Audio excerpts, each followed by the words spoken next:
Fala, meus amores, professor Clebinho na área, mais uma aula de física para começar agora. E se você não é inscrito no canal, corre, se inscreve, ativa o sininho, deixa aqui o seu like, o seu joinha também, escreve um comentário aqui embaixo. E vamos para a nossa aula, porque essa aula é uma aula ainda sobre o tema de gravitação. Só que veja bem, uma coisa é perguntar como, a outra é perguntar por quê. São duas perguntas distintas. Quando você estuda a primeira parte da gravitação, você vai entender como é o sistema solar, formado por planetas orbitando o Sol, alguns planetas têm suas próprias luas ali orbitando, e as leis que descrevem como é esse movimento foram propostas por um cara chamado Johannes Kepler. Eu acho que a pronúncia é Johannes Kepler, é alguma coisa assim, eu não consigo pronunciar esse nome certo. Mas veja bem, inclusive se você sabe, eu ia dizer assim, deixa aqui embaixo, mas não tem como deixar a pronúncia do cara aqui embaixo, né? Enfim, deixa pra lá. Só que agora a pergunta é por quê? Por que que os movimentos dos planetas são em torno do Sol? Como explicar o porquê disso? Esse é o tema da aula de hoje, a partir das interpretações daquele carinha chamado Isaac Newton. Tá pronto para a aula? Separou o papel? Caneta? Então vamos começar a nossa aula. Vamos lá? 3, 2, 1 e vamos. Olha só, meus amores. Falou de gravitação, entendeu os modelos, entendeu quais os padrões, quais as leis que foram descritas através de Kepler, só que veja bem, o que Kepler nos apresenta é uma descrição de como é o movimento dos planetas em torno do Sol. Isso foi discutido na aula anterior a essa, nessa mesma playlist. Se você já veio direto para essa, aconselho você pausar essa aula, abrir a outra anterior a essa e depois você voltar para cá. Combinado? Muito bem. Kepler descreve como é, só que essa descrição dele ela é empírica, ou seja, ela se baseia em dados matemáticos. Ele pegou um monte de coordenadas de onde estavam os planetinhas ao longo de vários dias, de vários anos, e a partir desses dados ele deduziu, ele conseguiu perceber que existia 3 padrões. A lei das órbitas, a órbita tem o formato de uma elipse, é quase um círculo, mas a gente sabe que é uma elipse. A segunda é a lei das áreas, o que evidencia que um planeta não tem uma velocidade constante em torno do Sol, né, de sua estrela. E a terceira, a lei dos períodos. Ele vai relacionar o tempo de translação de um planeta ou de revolução, relaciona isso com a distância que esse planeta se encontra do Sol ou de sua estrela. Só que ele descreveu como é, ele não conseguiu entender um porquê da coisa. É aí onde falta algo para completar essa descrição dele. Essa lei só vai ser definitivamente posta à prova, vai ser comprovada de fato, quando Newton se incomoda em tentar entender o porquê do movimento ser do jeito que ele é. E aí, imagina o seguinte, se eu imagino que Ptolomeu está certo e que a Terra está parada com os outros astros orbitando a Terra, é fácil de aceitar, porque a gente não sente a Terra em movimento. A gente não percebeu que a Terra está se mexendo em nenhum momento, não é assim? Só que agora está provado, através da matemática de Kepler, que a Terra orbita o Sol. Espera aí, a Terra está em movimento? Que movimento? Aí Kepler vai dizer quase um círculo, faz uma curvinha, ela não anda em linha reta. Só que aí Newton, que já tinha lido inclusive Galileu, ele vai dizer o seguinte: quais são as forças que atuam sobre essa Terra? Qual é a causa desse movimento?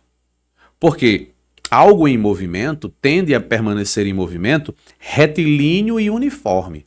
Se ele faz uma curva, se ele entra em um movimento circular ou elíptico, tem que existir uma força de atração, uma força que mantenha esse objeto na órbita, uma força centrípeta.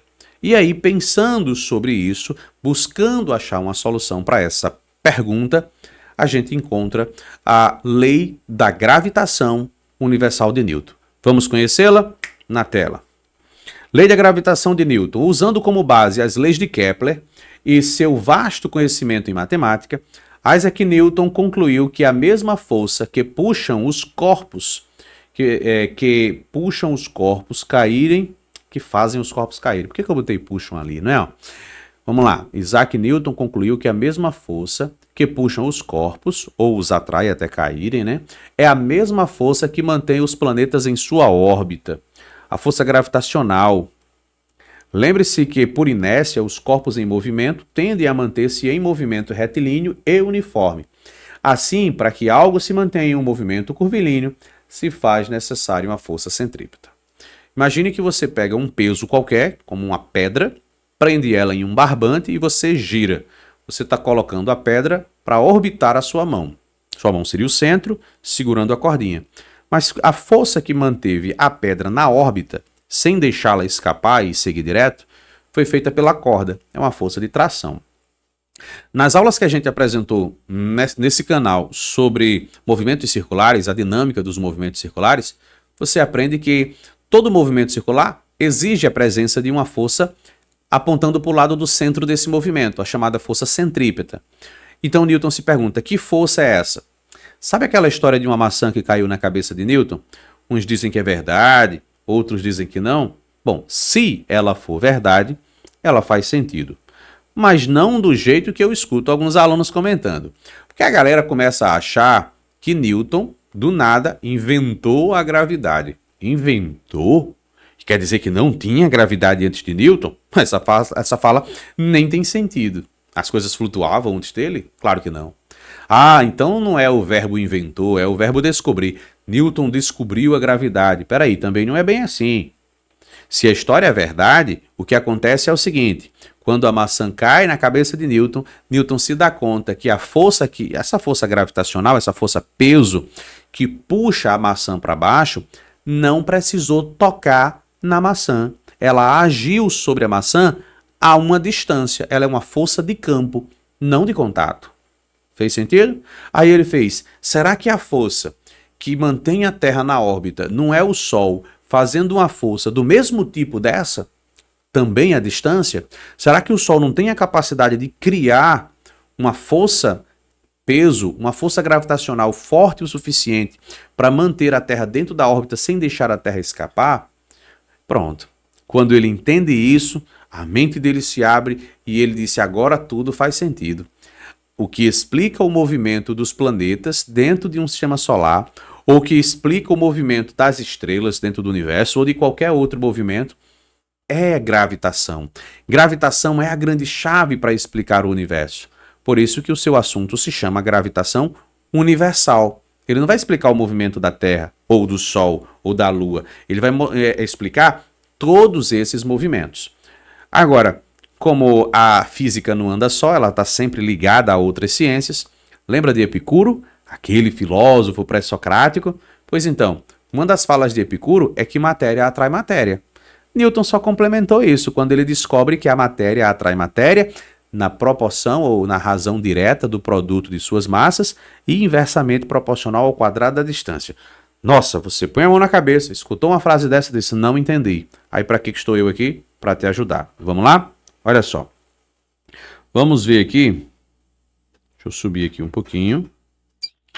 Para a gente ver as conclusões de Newton aqui. Ó. Newton vai dizer o seguinte. A conclusão de Newton foi a seguinte. Dois corpos atraem-se mutuamente com forças gravitacionais, que são diretamente proporcionais ao produto de suas massas e inversamente proporcional ao quadrado da distância que os separa. É claro que a gente vai discutir apenas a conclusão de Newton para esse assunto. Deixa eu voltar aqui um pouquinho. Subir aqui, a página deu uma travadinha. É só ir aqui e voltar, que eu já estou pegando uma cita desse aplicativo que vive travando. Muito bem. Olha, fui falar de travando, ele travou aqui novamente. É só fazer assim. Pronto. Muito bem. Vamos subir aqui um pouquinho. Descer, na verdade, né? Pronto. Eu vou transcrever essa frase para uma linguagem matemática. Eu acho que você vai entender com mais facilidade. Mas pensa o seguinte. Ok, caneta? Ok, caneta. Vamos trocar só a cor aqui e botar aqui um preto que fica mais elegante. Veja bem. Ele está dizendo, essa força de atração gravitacional, ou força G, ela é diretamente proporcional ao produto das massas. Então a gente vai pegar as massas, a massa do Sol, por exemplo, a massa da Terra, e aí para diferenciar eu vou botar um M maiúsculo e um M minúsculo. O M maiúsculo vai representar a massa do objeto grande, né, no caso o Sol, e o M minúsculo da Terra. Mas inclusive isso pode ser também usado para explicar o movimento da Lua em torno da Terra. Né? A Terra faz uma força sobre a Lua que mantém ela na órbita da Terra. E aí, no caso, o mzão seria a massa da Terra e o mzinho a massa da Lua. Se bem que a conta de multiplicar, a ordem não afeta em nada. Só que tem um detalhe. Como é que eu digo que essas duas partes são diretamente proporcionais? Quando a gente divide as duas partes e o resultado dessas duas partes é uma constante. Então, a gente vai pegar isso aqui e vai arrastar aqui para baixo. Pronto. O resultado disso é uma constante. Agora, ele também continua dizendo que essa força é inversamente proporcional ao quadrado da distância. Como assim ao quadrado da distância? Vamos pegar aqui uma distância, ou o raio, né, do movimento ali. Vamos colocá-lo ao quadrado. E nós vamos colocar essa informação inversamente proporcional à força. Como é que se faz isso? Grandezas inversamente proporcionais são grandezas que aparecem se multiplicando. Então, essa parte da continha, ela vai entrar aqui, ó. Ela vai estar aqui multiplicando. Deixa eu pegar essa parte aqui. Não foi. Deixa eu pegar aqui, ó, essa ferramentinha aqui para deixar mais bonitinho. Pronto, nós vamos deixar assim. E isso é igual a uma constante. Ele chamou essa constante de G. G de gravidade, G de gravitação. Constante universal da gravitação. Vamos lá. Quando a gente quer calcular só a força, a gente passa as outras grandezas para o outro lado. Então fica assim, ó, força gravitacional é igual a, vamos ver quem vai para o outro lado. O mzão e o mzinho vão multiplicar a letra G. Então vai ficar a letra G multiplicando o mzão, que multiplica o mzinho. E o d ao quadrado, que está aqui para multiplicar o f, vai vir para dividir. E pronto. Então, essa expressão, quando a gente escreve ela assim, ela fica conhecida como a equação que descreve a lei de Newton para a gravitação universal. Tá bom? Então tá aí, ó. Inclusive ela parece muito uma outra equação, né? Que é a força elétrica, mas aí é assunto para outra playlist. Tudo bem? Vamos identificar quem é quem? Aqui nós temos a gravidade, ou desculpe, a constante gravitacional. Esse G não é aquele número 10 que você conhece não, tá bom? Esse aqui é outro número, é a constante gravitacional. Tudo de boas? Tranquilinho? Agora, o mzão e o mzinho são as massas e o d é a distância. Vamos avançar um pouquinho e vamos ver as implicações que essa lei vai nos trazer. Primeira coisa, a aceleração da gravidade e o campo gravitacional. A aceleração da gravidade, ela é determinada de que maneira? Como é que se descobriu o valor 10 da gravidade? Bom, você pode fazer isso usando cinemática. Usa qualquer lei, qualquer equação lá da cinemática, Lavoisier, sorvetão, a equação de Torricelli. Você colocando os dados descobre. Mas o que é que afeta o valor dessa gravidade? O que é que faria essa gravidade aumentar, deixar de ser um 10, virar um 11, um 12, ou diminuir, né? O que é que define isso? Então vamos lá. É só você lembrar que a atração entre a Terra e um corpo, qualquer que seja ele, também pode ser chamado de força-peso. Aqui, ó. Então eu posso chamar de força de atração gravitacional ou de força-peso. Significa dizer que eu posso fazer assim, a minha equaçãozinha aqui, ó. Deixa eu subir um pouquinho. Eu posso escrever isso aqui, ó. A força, peso, ó, tá um P, né, de peso. Tá aqui, ó, o peso tem o mesmo valor que a força gravitacional. Ambas é a mesma força. Se você imaginar que isso aqui é a Terra e que aqui em cima existe um objeto sendo puxado pela Terra, você pode dizer que essa força é um peso ou é uma força G, uma força gravitacional. Se você fala como peso, você encontra esse valor multiplicando a massa vezes a gravidade, a massa desse objeto, vezes o valor do campo gravitacional que está aqui nesse lugar, puxando as coisas para baixo. Agora, se você vai calcular essa força usando gravitação, então você vai colocar aqui, ó, G, que é a constante gravitacional, a massa de quem está criando essa gravidade, no caso, se for da Terra, você põe a massa da Terra, e aqui do lado a massa do objeto que está recebendo essa força. Deixa eu só ajustar essa linhazinha para ficar mais bonitinho aqui, né? E pronto, ficou bonitinho. Na parte de baixo a gente vai colocar a distância. Só que veja bem, a distância é de centro a centro, é do centro do objeto até o centro da Terra. É toda essa distância zona aqui, ó. E toda essa distância é formada pelo raio da Terra mais a altura em que se encontra o ponto onde você gostaria de descobrir o valor da gravidade. Então você vai colocar aqui embaixo o valor do R mais o valor da altitude, isso ao quadrado. Quando você escreve isso, você vai perceber o seguinte, ó, que essa massa aqui é essa mesminha aqui, ó. Então, o que é que sobrou aqui para a gente? Sobrou que o valor da gravidade, ele é G, diretamente proporcional à massa do planeta. Pronto. E inversamente proporcional a esse R mais o H elevado ao quadrado. Se você quer saber qual a gravidade na superfície, então esse H não ia precisar ter, porque na superfície não ia ter altura, não é mesmo? Ia ter só o R. Agora, lembra que a Terra ela é um geóide, ou seja, ela não é uma esfera bem perfeitinha, mas é mais achatadinha? Então quer dizer que existem partes da Terra que o raio é grande e partes da Terra que o raio é pequeno. Toda vez que o raio da Terra aumenta, né, você tem uma situação que o raio é grande, você vai acabar tendo valores de gravidades menores. Agora, se você está numa região onde o raio é muito pequeno, como por exemplo, quando você está nos polos, né, Polo Norte e Polo Sul, você acaba tendo um pouquinho mais de gravidade. Mas é bem pouquinho, que o raio não mudou tanto assim não, tá bom? Muito bem. Agora, se você quer descobrir a gravidade de outro planeta, aí você precisa saber qual é a massa desse outro planeta e qual é o raio que esse outro planeta tem. Só jogar nessa continha e você descobre o valor da gravidade. Fez sentido? E aí, para a gente ir para o nosso último tópico, como determinar a velocidade de escape ou a velocidade de translação de um movimento. Peraí, o que seria essa tal velocidade de translação ou velocidade de escape? Se a gente tiver aqui o planeta Terra, representado aqui por essa bolinha, pronto. Imagine que eu vou pegar algo e vou jogar para cima, bem aqui, ó.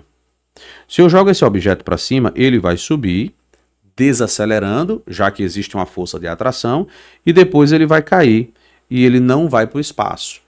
Então não importa com que velocidade você joga. Se você jogar com muita velocidade, ele vai vir bem longe, mas ele vai acabar caindo. Porque não tem um lugar onde a gravidade fica perfeitamente zerada. Ela sempre existe um pouquinho. Então o objeto vai voltar. Agora, imagine a situação da gente atirar o objeto com um certo ângulo de inclinação. Você atira ele daqui e ele cai aqui, por exemplo. Você aumenta um pouco mais essa velocidade e ele acaba caindo um pouco mais distante. Vai chegar um momento que se você jogar velocidade demais, adicionar velocidade demais, ele vai cair aqui, ó. Só que aí o que acontece? Aqui não tem mais chão. Então vai acontecer desse nosso objeto continuar caindo. E aí é isso que a gente chama de estar em órbita. Ele vai caindo, caindo, caindo eternamente. Só que aí tem um detalhe, a velocidade é muito específica para isso acontecer, né? Se você botar uma velocidade pequena no seu objeto, ele acaba se chocando com o solo. Se a velocidade for forte demais, aí sim ele pode escapar da órbita e ir embora, afastando-se cada vez mais.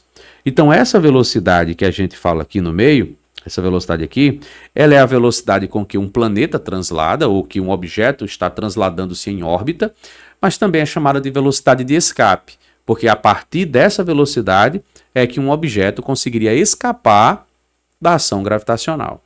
E como que a gente descobre o valor dessa força, dessa velocidade de escape? Aí é só você imaginar, olha como é simples. Imagine que o nosso objeto, ele está aqui, ó, passando por aqui. E existe uma força gravitacional puxando ele nessa direção, em direção ao centro.